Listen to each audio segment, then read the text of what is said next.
Comment est-ce que je pourrais résumer? La peur peut être une émotion trompeuse. Ce qui de loin peut sembler effrayant ne l'est pas forcément quand on s'en rapproche. Nous avons souvent peur de ce que nous sommes conditionnés à craindre. Les gens derrière les masques, les endroits inconnus et sombres. Fais gaffe, on ne doit voir que moi et le conteneur dans le cadre. A priori, ma mission était loin d'être compliquée. Décrire le Darknet en 3500 mots.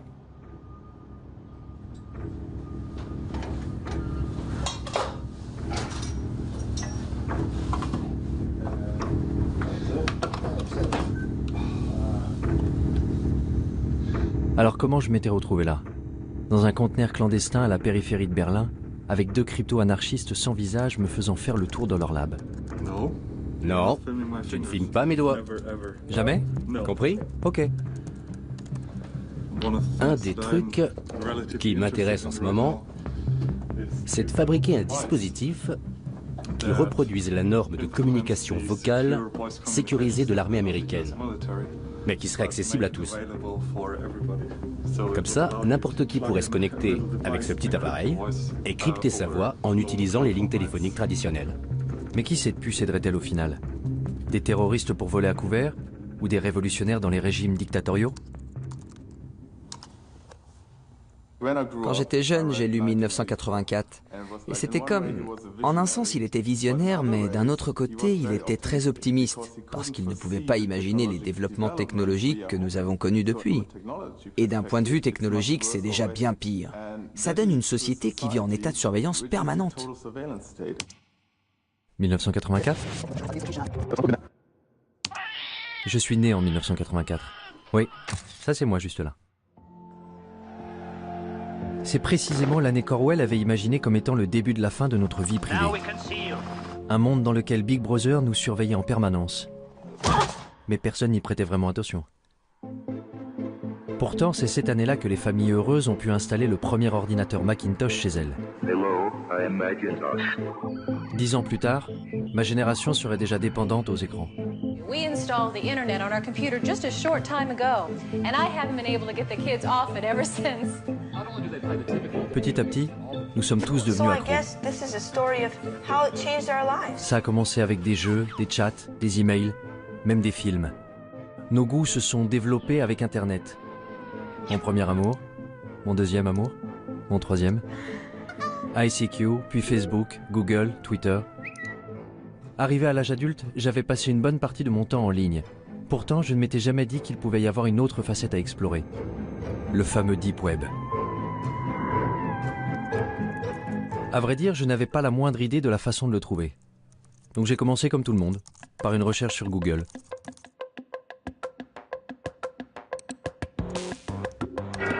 What lurks beneath the surface of the internet? The deep web. What is it exactly? Well, it's kind of a vague term because it's comprised of anything that's just not indexed by search engines. Ok, tout ce qui n'est pas indexé. Je n'irai donc pas bien loin avec Google. If we want to compare the size, then one great analogy is that the surface internet, the stuff that's indexed by Google, that would be sort of like the tip of an iceberg. La partie émergée de l'iceberg? The majority of users can only access 1% of all the information the World Wide Web has to offer. The rest, deep beneath the surface, is known as the deep web. Donc le Deep Web est une sorte de dépôt de données inaccessibles, rempli par les banques, les gouvernements, les entreprises, et contenant en plus une partie invisible? There's the regular internet, and then there's something called the darknet, an underground system of anonymous websites that are untraceable. Qu'est-ce que le Darknet? Pendant longtemps, tous ceux qui voulaient agir en secret, acheter de la drogue ou des objets volés, trouvaient que c'était très difficile à faire dans le monde réel. Parce que dans le monde réel, il faut rencontrer le vendeur et ensuite, il faut le payer d'une façon ou d'une autre. Parler du Darknet, c'est évoquer une nouvelle forme de commerce, un nouveau marché où les identités des acheteurs, des vendeurs et de l'argent lui-même échappent à la police ou à quiconque essaierait de traquer le crime ou d'autres choses. You can find ways to launder money, hire a hitman, get guns, The deep web is used by many to buy fake identities. Websites offer green cards, driver's licenses, and passports. Some use it for more sinister reasons, such as human trafficking or drug exportation. Ok, tu vois ça? C'est un système d'exploitation conçu pour les hackers. Rien à voir avec Windows ou quoi que ce soit de ce genre. Un système d'exploitation élaboré spécifiquement pour le piratage informatique. Tel Aviv est un hub pour les experts en cybersécurité. Ça n'a donc pas été difficile de trouver Danor Cohen, un pirate informatique white hat, qui agit pour la bonne cause. La première chose que Danor m'a montré, c'est à quel point ceux qui utilisent l'Internet ouvert sont vulnérables et exposés. Tu vois ça? Il y a le mot de passe réseau. Incroyable, non? Maintenant, imagine que tous tes secrets, tous tes mots de passe bancaires, ton Gmail, ton Facebook, toutes tes conversations privées, que tout ça soit visible avec un seul mot et envoie. En faisant le tour du quartier, Danor avait pu s'introduire dans l'ordinateur de pratiquement tous les gens à 100 mètres à la ronde. Comme les hackers, ils pouvaient intercepter mes informations sur Internet, tout comme la police pouvait utiliser ces mêmes outils pour surveiller les criminels. Si on est sur l'Internet ouvert et qu'on parle d'un trafic de drogue, il y a des systèmes qui balayent le réseau automatiquement. Il n'y a pas d'intervention humaine là-dedans. Et tu seras rapidement convoqué pour enquête. Mais sur le Darknet, rien ne permet d'arrêter à temps quelqu'un de faire ce qu'il veut. Je veux qu'on comprenne parfaitement ce qu'est le Darknet. Vous installez un logiciel dont la fonction essentielle est de cacher votre activité. Well, you're going to need some software. One of the most popular is called Tor. Tor? Which originally stood for the Onion Router. The Onion Router. Onion Router. It was made by the US Navy. How does Tor do it? Well, it takes your data and it bounces it around the world over several different data nodes. That way, no person or agency can figure out where the data came from or where the data is going. If you want to keep yourself invisible online, there is absolutely nothing better than Tor. Cela semblait incroyable. Sous couvert d'un anonymat complet, n'importe qui pouvait réussir à commettre le crime parfait depuis son salon entre deux épisodes de sa série préférée sur Netflix, sans que personne ne le sache. En à peine quelques secondes de téléchargement, Tor était sur mon bureau. La porte du Darknet était grande ouverte. Goodness, this is quite extraordinary. Such a large rabbit hole. I'll just take a look inside. La question était, où aller?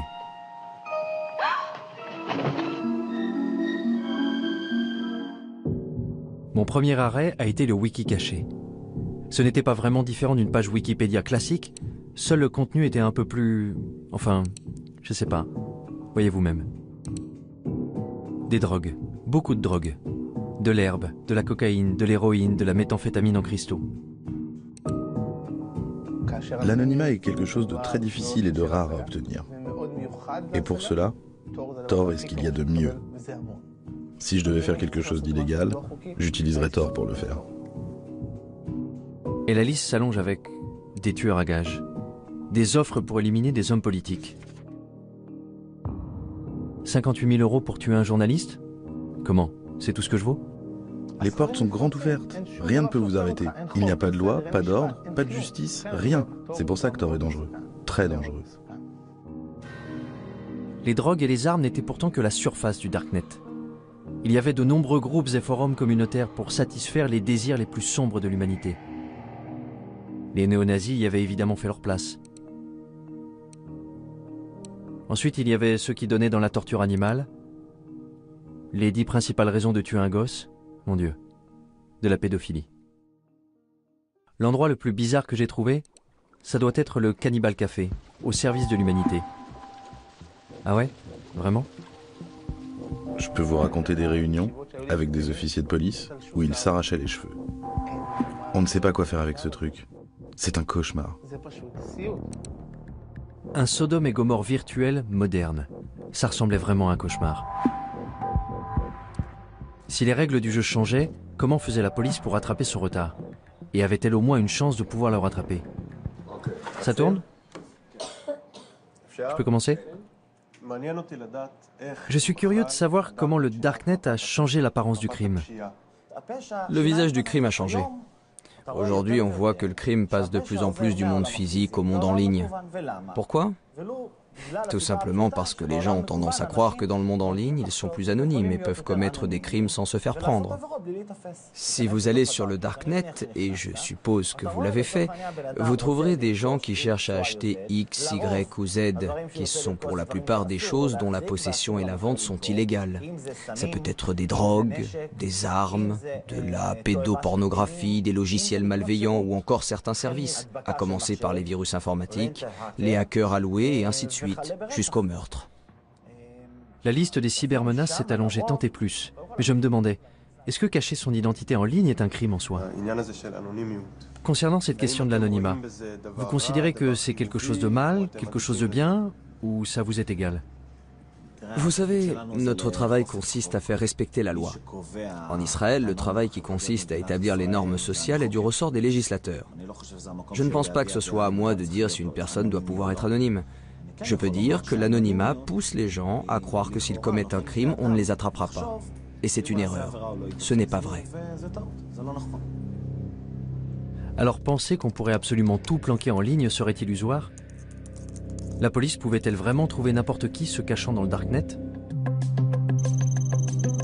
Il m'a fallu poser un certain nombre de questions intrusives et embarrassantes avant que je trouve quelqu'un de ce monde numérique souterrain qui accepte de me rencontrer en personne. Mais où se rencontrer dans la vraie vie? J'avais peut-être vu trop de films, mais un entrepôt abandonné me semblait approprié. Je suis quelqu'un de très normatif, c'est vrai. J'ai même l'âge d'être grand-mère. Le fait que ce soit sombre et tout ce qu'ils disent à propos de la pornographie et des drogues, mais au final, c'est juste un moyen. C'est un marché comme un autre. Un marché noir, mais c'est juste un moyen. Je vois ça comme quelque chose de très positif. Tant que vous restez fidèle à vos principes. Vous ne me verrez pas chercher de la pornographie ou des sites de paris en ligne. Parce que ça ne m'intéresse pas. En revanche, des tueurs à gages, peut-être. J'étais furieuse de ne pas pouvoir acheter là où je voulais un produit que je voulais. J'ai fait une recherche sur Internet et j'ai appris l'existence du navigateur Tor. J'y suis allée et j'ai vu par moi-même. C'est un monde fascinant. C'est une poudre qu'on utilise pour faire du hash soi-même. Beaucoup de gens le font. De la cocaïne? De la cocaïne aussi. Les médecins prescrivent bien de la Ritaline. Pourquoi commander de la cocaïne illégalement? C'est ce qui vous met en colère? Il n'y a pas de raison d'être en colère, c'est une vitrine. Ils ne font que montrer leurs marchandises. Et bien sûr, Shoshi n'était pas du tout telle que je l'avais imaginée. Elle ressemblait plus aux amis de ma mère qu'à quelqu'un qui utilisait le Darknet. Allez, ça ne vous fait quand même pas un peu peur? Ce n'est pas effrayant. Ce qui est effrayant, c'est ce que vous en faites. Vous pouvez faire de mauvaises choses avec, c'est vrai, mais le Darknet en tant que tel n'est pas effrayant.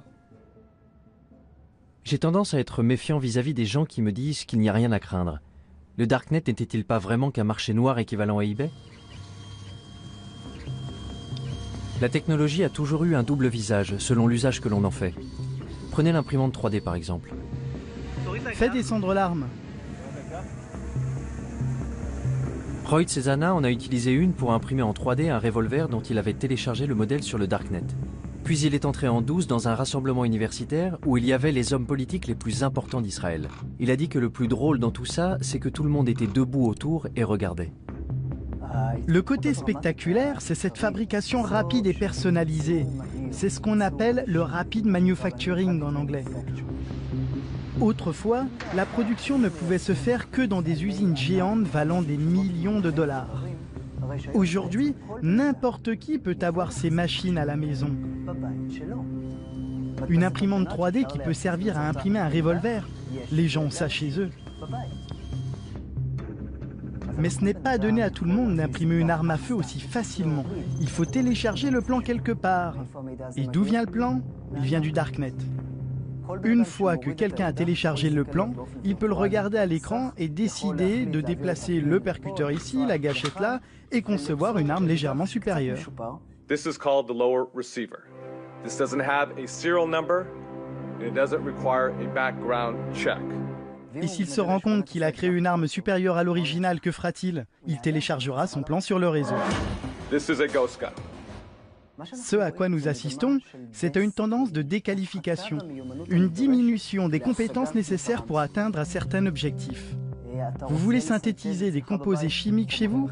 Sur Internet, vous pouvez télécharger la procédure qui va indiquer à l'imprimante comment mélanger les produits pour déclencher une réaction chimique et fabriquer de la morphine, du Valium, de la marijuana ou de la poudre de cyanure. Une simple machine fera ça toute seule chez vous. Mais je vais vous montrer un autre aspect des choses. Les laboratoires médicaux produisent des médicaments à des prix astronomiques que les patients n'ont pas les moyens de payer. Ceux qui ont la capacité, par exemple, de passer des plans à la production maison de médicaments vont commencer à le faire d'ici 10 ou 20 ans. Un processus identique à celui des armes en 3D va se produire. Ils commenceront à apporter des améliorations. Tout le monde sur Terre prendra part à cette révolution géante de l'échange d'informations et de l'association de nouvelles idées. Le Darknet peut être le lieu où toutes les vieilles idées se mélangeront les unes aux autres. Comme l'a dit Matt Ridley, les idées vont commencer à avoir des relations sexuelles entre elles pour finalement donner naissance à des idées nouvelles et incroyables. Cette exploitation de nouvelles idées n'a pas lieu en utilisant les voies traditionnelles de l'information, car les véritables grandes luttes passent toujours par la destruction créatrice. Et c'est là toute l'importance du Darknet, qui fournit un moyen de canaliser l'information. Et cette information peut engendrer une révolution. Les révolutions se préparent en secret. Est-ce que ce n'était pas précisément le genre de choses que les pouvoirs en place voulaient généralement empêcher? Le Darknet avait déjà attiré l'attention du gouvernement américain. The FBI has effectively smashed the Hornet's nest, and we are in the process of rounding up and charging the Hornets. Et le Pentagone avait fait venir ici une équipe pour recenser les activités illégales du forum. Alejandro et Amanda faisaient partie de cette équipe. Nous sommes en quelque sorte des hackers alloués. Notre travail consiste à explorer une grande partie de ce que le Darknet a de plus sombre, mais aussi à le divulguer. De toute façon, on peut retrouver les pédophiles. On peut retrouver les tueurs à gages quand ils sont réels. On communique ces informations au projet Tor et on transmet certains de ces éléments à la police. Parce que, soyons très clairs, les créateurs du projet Tor ne veulent évidemment pas favoriser l'exploitation des enfants. Vous croyez que certaines choses méritent de rester cachées, ou bien est-ce que tout doit être divulgué? C'est une grande question. Je veux dire, d'une certaine façon, je pense que l'anonymat est extrêmement important. Je pense qu'il y a certaines choses que... Je veux dire, il y a de vrais méchants ici. Il y a les méchants que tu veux, à cause desquels les utilisateurs ont besoin d'anonymat. Et puis, il y a ceux qui utilisent l'anonymat pour de mauvaises raisons. Je pense vraiment que l'anonymat est important. Je ne suis pas pour la suppression totale de l'anonymat. Mais pourquoi l'anonymat est-il important? Eh bien, à cause de... Du droit à la vie privée. Oui, le principe du droit à la vie privée. Et dans quel but? Pourquoi on en a besoin? L'exemple classique que le projet Tor utilise presque toujours pour illustrer ça, ce sont les régimes oppressifs. Et ce n'est pas un exemple théorique. L'histoire montre qu'à chaque fois qu'il y a un progrès révolutionnaire, ça commence toujours de façon clandestine. Quand j'y pense, je me dis que si, disons dans le cas d'un scénario futuriste et apocalyptique, si mon gouvernement s'en prenait à moi et que je veuille par exemple entrer en rébellion, je voudrais que quelque chose de ce genre existe. C'était vraiment la dernière chose que j'aurais pensé entendre venant d'un employé du gouvernement américain. Entendre que, bien qu'enfouis au fin fond de leur cerveau, il y avait un scénario digne d'Orwell. Le genre d'idée qu'on prête davantage aux anarchistes. Instead of privacy, we have permission. It's about control, isn't it? It's about the incremental eradication of freedom. C'est Julia Touriansky, une propagandiste anti-étatique autoproclamée. Don't police me. Statism is death. Mon Dieu. Join me in my love affair with freedom. Vie privée, contrôle, liberté. This is Anarchast. C'étaient les maîtres mots d'un petit groupe qui militait pour de nouvelles alternatives face à un système défaillant. Les gens ont très facilement peur de la nouveauté. Et ça, ce sont des idées nouvelles. Hacker, anarchiste, darknet, des mots qui sonnent louches. Voici les crypto-anarchistes, la branche d'un petit groupe de technophiles qui s'est constitué au tout début d'Internet, les cypherpunks, où cypher signifie chiffrement. What is a cypherpunk? What do you guys stand for? Cypherpunks are cryptography activists. We believe in personal privacy for everybody. Ce sont les cypherpunks qui ont été à l'origine de la toute première version d'un darknet, ce qu'ils avaient appelé le blacknet. Americans are not prepared to face the fact that they're living in an electronic police state. Si quelqu'un pouvait compléter mes informations sur le darknet, c'était forcément eux. Tous étaient rassemblés à l'Institut de crypto-anarchie dans le centre de Prague.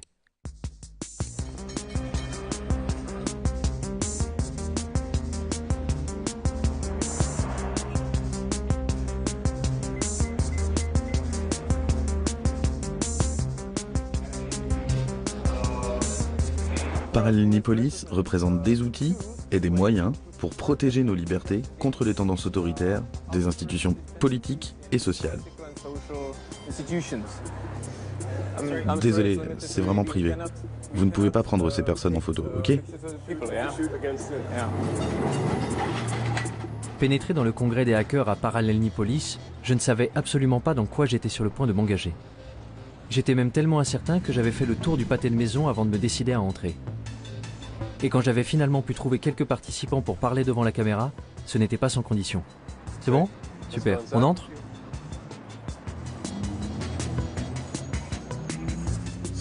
Bon, quand vous serez prêt, vous pourrez vous asseoir. Pourquoi ce masque? Pourquoi ce déguisement? Eh bien, je pense qu'aujourd'hui, il est très important de protéger sa vie privée. Et vous savez, il y a beaucoup de reconnaissance faciale dehors. On vit à une époque où les algorithmes informatiques automatiques recherchent les visages dans tous les médias.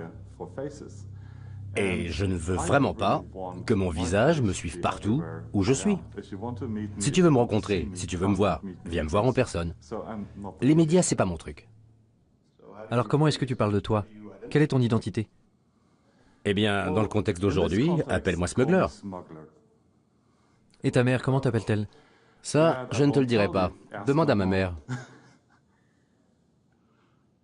Fondamentalement, la raison pour laquelle nous voulons le respect de la vie privée, c'est parce que cela permet une action humaine libre, conforme à notre propre volonté.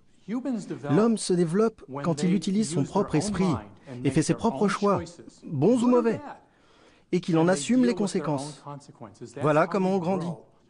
Tu dois être capable de te planter sans te faire démolir.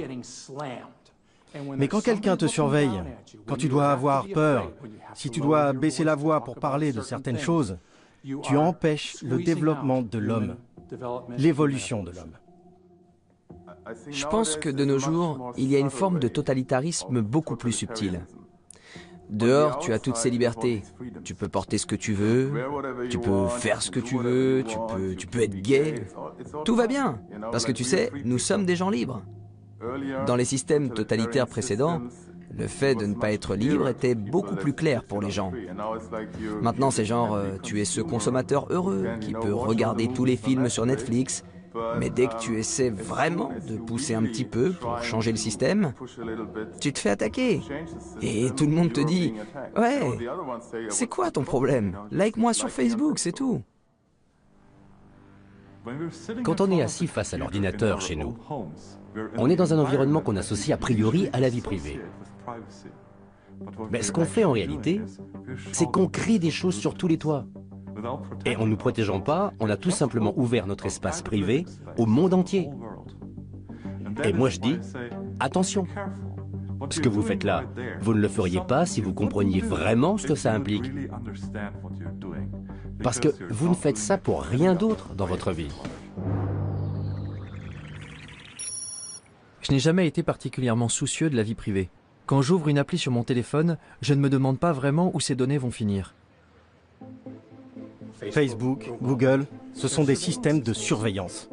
À chaque fois que tu utilises un produit qui est gratuit, il faut bien que l'entreprise paie ses salariés. Ce qui signifie que tu n'es pas vraiment le client puisque tu ne payes rien. Ça veut donc dire que le produit, c'est toi. Je ne vais pas arrêter d'utiliser Facebook. Je ne vais pas arrêter d'utiliser Google. Pas tant qu'ils ne se mettent pas à pourchasser les gens et à les tuer. L'idée que les gens de ma génération arrêtent soudain d'utiliser un média social semblait un peu folle. Et grosso modo, mes amis étaient de mon avis. Je veux dire, c'est nul que tu ne puisses pas dire tout ce que tu as envie de dire. Je pense que j'ai admis l'idée que j'étais surveillée. Je ne fais rien d'illégal.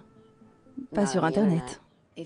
Si je n'ai rien à cacher, pourquoi est-ce que je devrais avoir peur? Je me demande si j'ai quelque chose à cacher. Ta vie privée n'est pas violée au moment où quelqu'un prend tes photos et les met en ligne. Ce n'est pas là qu'il y a violation de ta vie privée. Il y a violation de ta vie privée quand quelqu'un veut tes photos et les stocke. C'est à ce moment précis qu'il y a violation. Quelqu'un qui prend tes données et qui les stocke. Parce qu'il pourrait avoir envie de les utiliser. Et c'est cette menace du pourrait que nous percevons tous inconsciemment. Tout le monde fait quelque chose de mal. Peut-être que tu trompes ta femme, ou que tu étais ivre à cette fête, et tu as gardé cette photo ridicule de toi.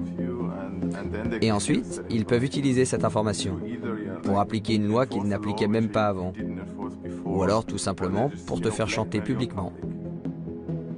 Quand tu es dans un état où tu n'as pas d'intimité, où tu n'as pas d'anonymat, tu es toujours inquiet à l'idée que quelqu'un te surveille. Quelqu'un qui te punirait physiquement, ou dirait du mal de toi dans ton dos, ou te ferait honte. Chez les humains, la honte est une arme de destruction massive. Alors que devons-nous faire pour préserver notre liberté? Porter des masques? Pendant tout ce défilé de mode imprimé en 3D, je n'arrêtais pas de penser à quel point il était paradoxal de croire qu'on ne pouvait être libre qu'en se cachant. Particulièrement en Occident, où nous sommes tellement habitués à tout exposer.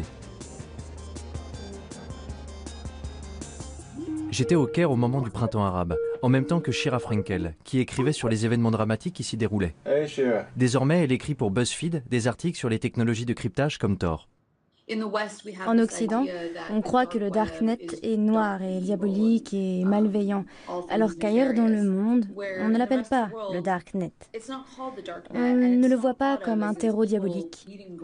On considère que c'est un lieu pour échanger l'information librement et en toute sécurité. J'ai rencontré des militants LGBT dans certains pays d'Afrique et du Moyen-Orient qui considèrent que c'est un des seuls refuges qui leur reste. Et quand je leur dis qu'aux États-Unis nous l'appelons le Darknet, que c'est comme ça que nos hommes politiques l'appellent, ils rient et ils trouvent que c'est absurde. Ils disent « Mais c'est là où nous sommes en sécurité, c'est là que nous pouvons parler, c'est là que je peux être moi-même en sécurité. » Il y a donc de grandes parties du monde où le simple fait d'être connecté suffit à vous faire arrêter. Alors pour ces gens qui savent qu'ils ne sont pas en sécurité en ligne, qu'ils ne sont pas en sécurité, ne serait-ce que pour envoyer des emails ou faire partie de groupes Facebook, les technologies cryptées peuvent effectivement être une bouée de sauvetage. Je pouvais comprendre cette nécessité du Darknet pour ceux qui vivent sous un régime dictatorial. Mais la liberté est un des fondements des sociétés démocratiques, non? Aujourd'hui, nous sommes à la croisée des chemins entre deux systèmes gouvernementaux en compétition. D'un côté, celui dans lequel Big Brother contrôle la vie de ses citoyens, et de l'autre côté, la domination des masses. Le gouvernement tente de se sécuriser et de sécuriser ses citoyens. Pour cela, il doit arrêter la menace que représentent les loups solitaires, les terroristes. Ceux qui voudraient faire tomber le gouvernement par la force. Et parfois aussi, ceux qui veulent le faire tomber sans faire usage de la force. Le peuple exige la justice sociale. La question qui se pose est, comment le gouvernement peut-il empêcher l'action des terroristes et des criminels sans nuire à la liberté d'expression? Et il n'y a toujours pas de réponse satisfaisante à cette question. Que feriez-vous si votre devoir était de protéger votre population et que vous voyez une énorme menace? Vous deviendriez hystérique et vous commenceriez à surveiller absolument tout le monde. Parce qu'un seul terroriste qui vous glisserait entre les doigts représenterait un tel danger que vous ne pourriez tout simplement pas prendre le risque de commettre une seule erreur. S'il suffisait d'un terroriste pour nous rendre hystériques, alors 19 d'entre eux répartis dans 4 avions avaient suffi à mettre le feu au monde entier.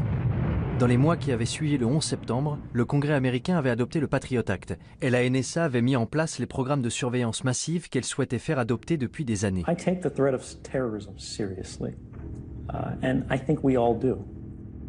Il allait falloir plus d'une décennie avant que Snowden révèle que la NSA ne s'était pas contentée de surveiller les terroristes. Elle avait également espionné des millions d'Américains innocents. I think it's really disingenuous for the government to justify programs that have never been shown to keep us safe, but cost us liberties and freedoms that we don't need to give up. Quand je suis revenue aux États-Unis et que je parlais aux gens des fichiers Snowden, beaucoup d'entre eux haussaient plus ou moins les épaules en disant « Et alors, qu'est-ce que tu crois ? Bien sûr que le gouvernement fait ça, bien sûr que le gouvernement nous surveille de telle et telle façon. » Et là, j'ai trouvé que c'était intéressant. Que d'un côté, il y ait ces fichiers, ces documents qui allaient révéler d'une manière sans précédent la façon dont le gouvernement nous espionnait, et qu'en même temps, il y ait des Américains qui haussent les épaules en disant simplement « Et alors ?» Ils disent qu'ils veulent l'information parce que c'est pour notre bien. Eh bien, ça pose un problème. D'abord, parce qu'ils recueillent et récupèrent absolument tout ce qu'ils peuvent, uniquement parce qu'ils en ont le pouvoir, et aussi parce que, pour être honnête, si vous êtes au gouvernement, si vous faites ce genre de travail, il y a de grandes chances pour que vous ayez une sorte de tendance obsessionnelle au contrôle, psychologiquement parlant. Ils aiment contrôler. Ils ne veulent rien laisser au hasard. Quelque chose de grave pourrait arriver si nous ne contrôlons pas cela. Sauf que quelque chose de grave peut toujours arriver. Mais si on va par là, c'est sans fin.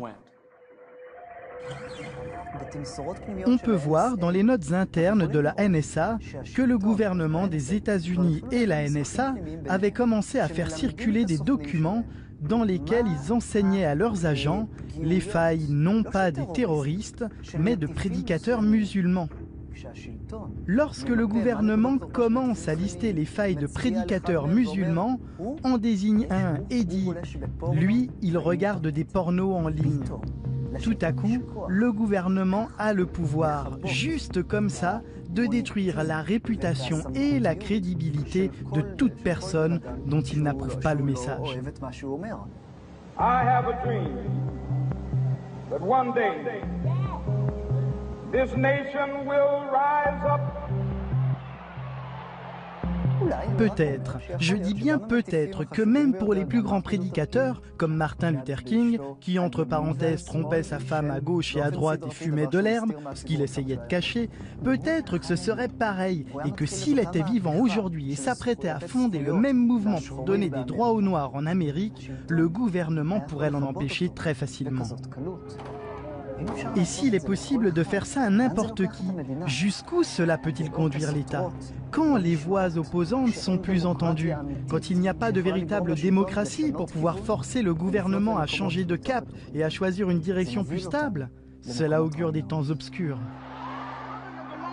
Si c'était le cas, où le prochain Martin Luther King pourrait-il alors diffuser son message? Pour les crypto-anarchistes réunis à Prague, la réponse était claire. Dans des endroits comme le Darknet. Mais pour eux, la diffusion du message n'était que la première étape. L'étape suivante consistait à construire des systèmes pour remplacer entièrement ceux du gouvernement. Les crypto-anarchistes sont des anarchistes qui croient en l'utilisation de la cryptographie pour créer une zone libre, une terra nova, un territoire libre entouré de murs de cryptographie. Grâce à la cryptographie, ils peuvent discuter, utiliser des monnaies cryptographiques et créer, dans une très large mesure, un monde séparé dans lequel ils peuvent évoluer. Mais comment ce monde séparé pourrait-il bien fonctionner si nous sommes complètement dépendants de l'État? Ce que l'État crée, c'est un amas de bureaucratie, des tâches dénuées de sens que l'on doit faire chaque jour, comme aller au bureau et subir toutes ces taxations. Mais l'État répond également à des nécessités premières, comme la sûreté, la sécurité, les routes et tout le reste. Cependant, toutes ces choses peuvent être fournies par le secteur privé au moyen d'outils décentralisés. Donc, tout cela peut être pourvu par des fournisseurs internationaux, ou par un fournisseur d'un tout autre pays. Les frontières n'ont plus aucun sens dans cet environnement. Car sur le Deep Web, l'endroit d'où tu te connectes, ça n'a absolument aucune importance. Donc l'alternative à l'État dans les systèmes grandissants du Dark Web est un appel à la révolution? J'ai finalement réussi à trouver Julia Touriansky, dont les clips tape à l'œil sur YouTube m'avaient conduit à Prague. But you cry, prove anarchy works, and we say, welcome to anarchy, population everyone. Y avait-il une chance pour que les idées anarchistes soient un peu plus pragmatiques de vive voix? Vous savez, je pense que les gens ont besoin de conseils. Les gens ont besoin d'un certain degré de gouvernance. La différence, c'est que la gouvernance ne doit pas être imposée aux gens. Aussi longtemps qu'on peut se désengager et partir, alors moralement, c'est en accord avec une philosophie anarchiste. Donc bon, je ne suis pas naïve. Je ne pense pas qu'il y aura un grand effondrement qui nous donnerait une magnifique anarchie. Je crois que l'idée, c'est plutôt de créer ces petites communautés pour soi-même et de trouver des endroits d'où on a la possibilité de se désengager et qui se diversifient et qui soient plus dispersés et plus accessibles. L'un des systèmes utilisés par la communauté crypto-anarchiste pour se désengager était le Bitcoin. Une crypto-monnaie permettant d'effectuer des transactions en ligne de manière anonyme et qui avait déjà fait les manchettes des journaux du monde entier. Et une fois que vous avez la monnaie virtuelle, vous n'êtes pas très loin de commencer à bâtir des États virtuels. Hier, il y avait une conférence sur la BitNation, qui est un projet qui montre que la technologie blockchain peut être utilisée pour des services qui, en temps normal, ne sont fournis que par les gouvernements et les États. BitNation is creating a new world where thousands or millions of nations actually compete for customers by offering better services. It's a world where everyone can choose. La BitNation est une nation, et être une nation implique de connecter entre eux des gens qui partagent des valeurs similaires, familiales, etc. Nous sommes d'accord. Donc je dirais que la BitNation est un État apatride. Si vous dissociez la gouvernance du territoire, vous n'avez pas à craindre pour vos propres principes de gouvernance. En parallèle de l'État apatride, il y aurait des crypto-marchés en ligne pour les produits de tous les jours. En gros, la version familiale et conviviale de ce que j'avais déjà vu sur le Darknet. Il y aura des crypto-marchés décentralisés, anonymes, qui seront techniquement impossibles à fermer par le gouvernement. Le système financier et social va s'effondrer. Aucune approche rationnelle ne peut dire comment le système social va pouvoir survivre, surtout quand il y a tellement de personnes âgées et seulement un petit nombre de gens jeunes et productifs. Je pense donc que le système social du gouvernement va s'effondrer. Et donc passer à quelque chose de totalement nouveau peut être une bonne chose. Le gouvernement qui s'effondre, des systèmes parallèles pour le remplacer.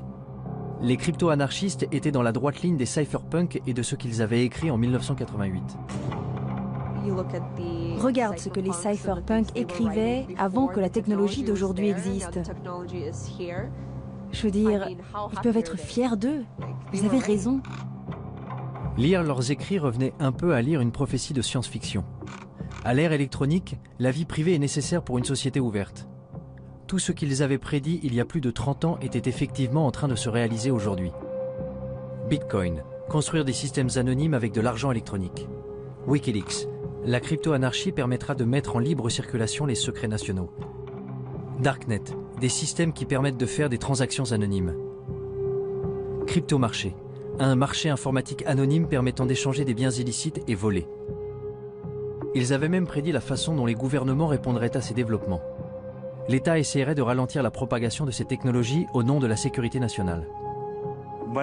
Chaque fois que quelqu'un fait quelque chose qui protège la vie privée, il ne se passe pas longtemps avant que le gouvernement et les médias officiels brandissent un de leurs arguments à la carte.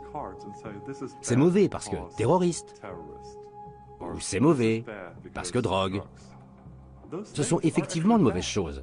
Oui, c'est mal d'être un terroriste, mais là, ce que le gouvernement fait, ou ce que les adversaires de la vie privée font en réalité, c'est qu'ils jouent avec notre corde sensible. Ok, voyons. Wikileaks, gouvernement des États-Unis. The United States strongly condemns the illegal disclosure of classified information. It threatens our national security. If this becomes a standard currency, it could radically and dramatically transform the role of central banks. A few years ago, we learned of an underground website called Silk Road. Our push for increased funding aimed at fighting cyber drug dealers. Silk Road a été associé au Darknet, jusqu'à ce que le gouvernement américain le ferme.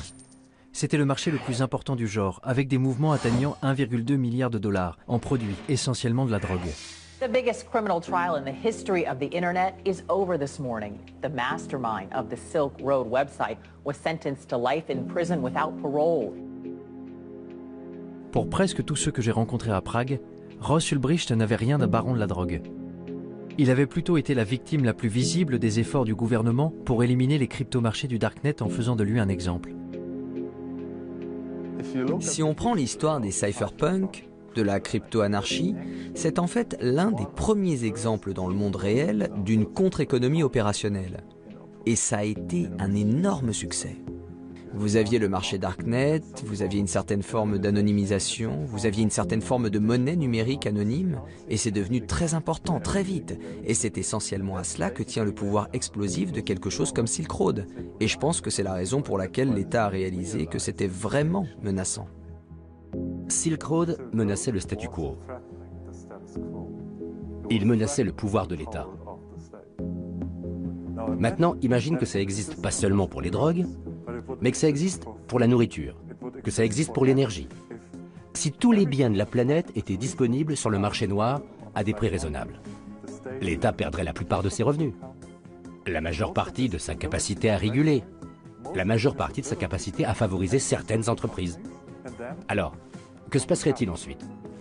L'État perdrait son pouvoir. Si j'avais le choix, je voudrais que les gouvernements disparaissent. Si j'avais le bouton rouge qui dit tous les gouvernements, tous les États, tous les organismes obligatoires disparaissent immédiatement, j'appuierais tout de suite sur ce bouton. Plus d'État, plus d'administration centrale ou de banque. Que se passerait-il si on appuyait sur le bouton rouge? Un chaos absolu? Ou un nouveau départ? Je quittais Prague avec l'impression de revenir du futur. Mais un réveil brutal m'attendait dans le présent.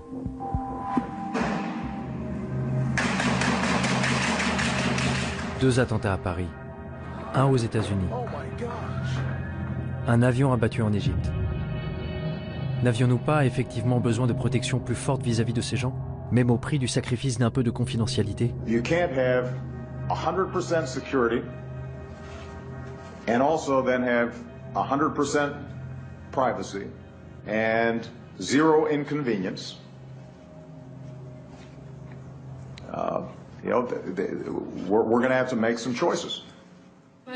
J'étais à Washington il y a quelques mois et j'ai parlé à de nombreux hommes politiques. C'était juste après les horribles attentats de Paris et juste avant l'attaque terroriste de San Bernardino en Californie. Et de nombreux hommes politiques disaient « C'est de la faute du Darknet, c'est de la faute de Tor et c'est de la faute des technologies de cryptage ». Cette semaine-là, il y a eu de nombreux reportages dans la presse sur la façon dont les terroristes impliqués à Paris avaient communiqué entre eux et avec les dirigeants d'ISIS en Iran ou en Syrie par l'intermédiaire de Tor. The dark web.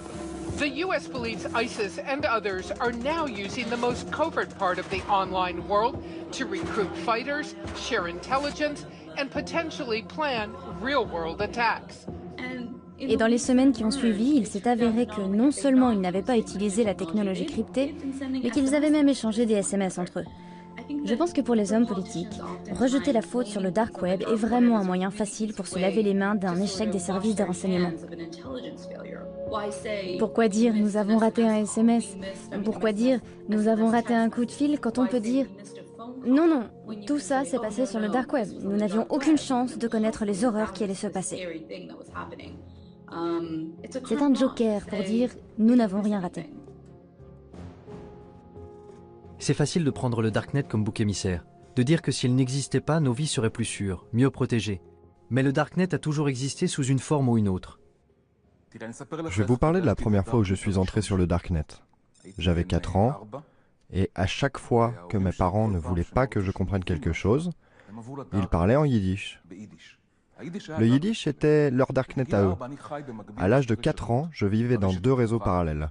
Dans le réseau ouvert, en hébreu, et dans le réseau en yiddish, où je pouvais sentir les émotions, voir les regards, et sentir la colère, entre autres, mais pour moi, tout était crypté. Alors le Darknet n'est pas seulement un lieu, il correspond à un besoin fondamental que nous avons tous. Get ready to amazing revolutions in what is to be human. Selon Yankee Margalit, un évangéliste pour le mouvement pour concilier l'homme et l'évolution, notre façon de penser avait besoin d'un reset. Le Darknet est un endroit très intéressant. Les gens qui maintiennent le Darknet, ceux qui le construisent, les idéalistes qui en assurent le fonctionnement, sont le genre de personnes qui croient très fortement au droit à la vie privée et à la capacité de le sauvegarder. Tout ce que je sais, c'est que notre combat pour une vie privée telle que nous l'avons connue est pathétique. C'est pathétique, parce que c'est un combat que nous avons perdu depuis bien longtemps. Nous devons complètement le redéfinir. Quand vous prenez ce qui s'est passé au cours de ces quelques dernières années et que vous vous tournez un peu vers l'avenir, vous vous rendez compte que l'espèce humaine est en train de changer. Nous subissons des changements très accélérés. Nous connectons la technologie à la biologie, nous relions la biologie à l'électronique, et je pense que nous créons une nouvelle espèce humaine. Nous créons une espèce humaine améliorée et plus connectée. Ce que nous faisons aussi, c'est que nous prenons des individus et que nous les connectons à quelque chose de plus grand qu'eux. Cela me rappelle le processus par lequel des cellules individuelles ont créé l'homme. Pensez aux cellules qui vous ont créé, aux milliards de cellules qui vous ont créé. Ces cellules ont perdu leur individualité, elles ont perdu leur vie privée. Mais en fin de compte, elles ont créé un être humain. Mon sentiment aujourd'hui, c'est que nous sommes en train de prendre toute l'humanité, exactement comme ces cellules, et nous créons quelque chose de mieux. Lorsque vous construisez quelque chose de cet ordre, quelque chose de plus grand que la somme de ses parties, la question de la vie privée est très intéressante. Parce que savez-vous quelles sont les cellules les plus intimes du corps humain? Les cellules cancéreuses. Ce serait donc ça? La vie privée ne serait pas vraiment morte? Elle présenterait des cellules cancéreuses? Peut-être? Avec le nombre de fous qui se baladent, l'ordre mondial semble trop fragile pour faire confiance à la vision des cypherpunks et des crypto-anarchistes. Particulièrement à ceux qui ne veulent pas montrer leur visage, non? Je m'apprêtais à terminer mon article, mais juste à ce moment-là, Smuggler sortit de l'ombre. Dans un chat IRC privé, il fit un sacré pas en avant pour un extrémiste de la vie privée. Il me dit que je devrais aller le voir.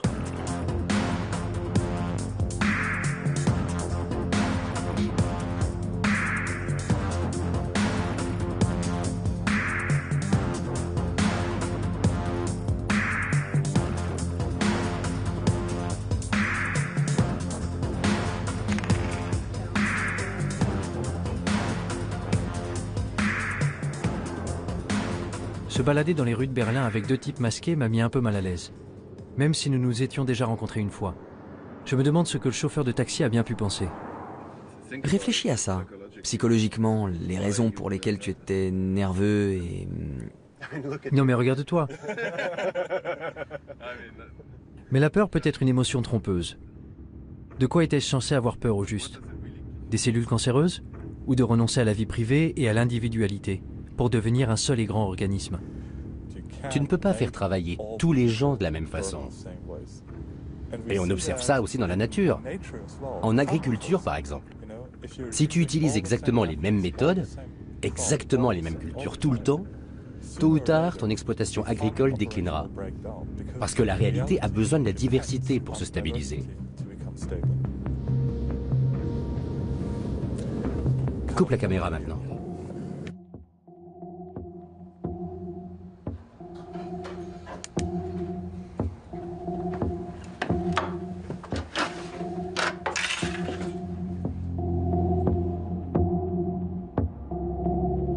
La vie privée est aux idées ce que l'évolution est à la biologie.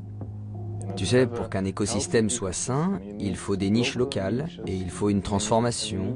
Il faut aussi différents types d'organismes qui mutent, qui évoluent.